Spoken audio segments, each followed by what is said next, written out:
দিন যায়, মাস যায়, বছর যায়, কিন্তু কাজের কোনো পরিবর্তন হয় না, শুধু ধরনটাই চেঞ্জ হয়। আমরা মানুষ, আমাদের জীবনটাই এমন, শুধু পরিবর্তন আর পরিবর্তন।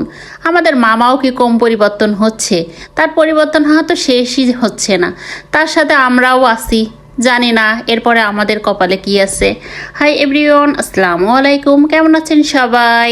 কে কোথা থেকে দেখছেন? ভিডিওটি ভালো লাগলে অবশ্যই লাইক কমেন্ট শেয়ার করে দেবেন। ফেসবুক থেকে দেখলে ফলো দেবেন, আর ইউটিউব থেকে দেখলে সাবস্ক্রাইব করে দেবেন। তো আমি আজকের ব্লগটা সকাল থেকেই শুরু করছি। সকালের জন্য আমি ডিম ভাজি করে নিচ্ছি, আর সঙ্গে করে নেব আলু ভর্তা। আমরা বাঙালি, আমরা ভাত বেশি পছন্দ করি, যেহেতু ব্যস্ত দিন। মাঝে সাঝে সময় পাইলে রুটি তৈরি করি, কিন্তু বেশিরভাগ সময় বাচ্চাকে সকাল স্কুলে এনে দৌড়াতে হয়, যার কারণে আর ওইভাবে রুটিটা তৈরি করা হয় না। যেদিন ছুটি থাকে সেদিন রুটি তৈরি করি, আর বেশিরভাগই এই ভর্তা ভাজি এগুলোই চলে। তো আমি আলু ভর্তা ডিম ভাজি করে নিয়েছিলাম, আর তারপর চলে আসলাম দুপুরের রান্নায়। মধ্যবিত্তের রান্নাঘর বলে কথা, এই সস্তার ভিতরে একটু তেলাপিয়া মাছটাই আছে, তো মাঝে সাঝে কেনা হয় আর কি। তো তেলাপিয়া মাছ দিয়ে আমি গাঠি কচু রান্না করব। তার জন্য মাছগুলোকে আমি সুন্দর করে ভেজে নিচ্ছি। আগেই নিয়েছিলাম, এখন একটু উল্টে দিচ্ছি। এই মাছটা একটু কড়া করেই ভেজে নিই, একটু লেবুর রস মাখিয়ে রাখি, লবণ লেবুর রস, তাহলে এতে কোনো গন্ধ আসে না। তো এবার আমার মাছটা ভেজা রাখা হয়ে গেছে, এখন আমি রান্নায় চলে আসলাম। পেঁয়াজ মরিচ হালকা ভেজে নেবো, তারপর একটু পানি দিয়ে দেবো, দিয়ে তারপর এক এক করে সব ধরনের মশলাগুলোকে আমি অ্যাড করে নিব।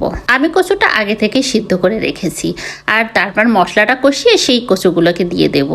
এটা ছুলে রান্না করলে মনে হয় স্বাদটা বেশি হয়, কিন্তু যখন খুব তাড়াহুড়া লাগে তখন আমি সিদ্ধ করে নিই। আমরা দুইভাবেই রান্না করি কচুটা। এখন যেহেতু এই কচুটা অ্যাভেলেবেল, এটা ইলিশ মাছ দিয়ে বেশি মজা লাগে। তো আমার ফ্রিজে ইলিশ মাছ ছিল না, ছিল তেলাপিয়া মাছ, তো আমি সেটাই নিয়ে নিয়েছি আর কি রান্নার জন্য।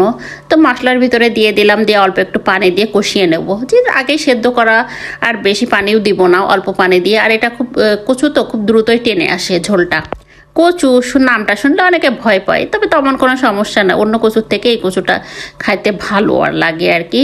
গ্যাস হালকা যাদের গ্যাসের সমস্যা তাদের হইতে পারে, কি বলেন? আর ফেসবুকে তো অনেক ডাক্তাররা আসছে, সমস্যা হলে তাদের কাছ থেকে একটু পরামর্শ নিয়ে নেবেন কি খাওয়া যায়। তো মাছগুলোকেও আমি দিয়ে দিলাম ঝোলের উপরে, দিয়ে বসিয়ে দেবো, দিয়ে হালকা আঁচে রেখে দেবো। একটু পানির ঝোলটা আমি বেশি দেবো, কারণ এই রান্নাটা রান্নার পরে ঝোলটা টেনে আসে।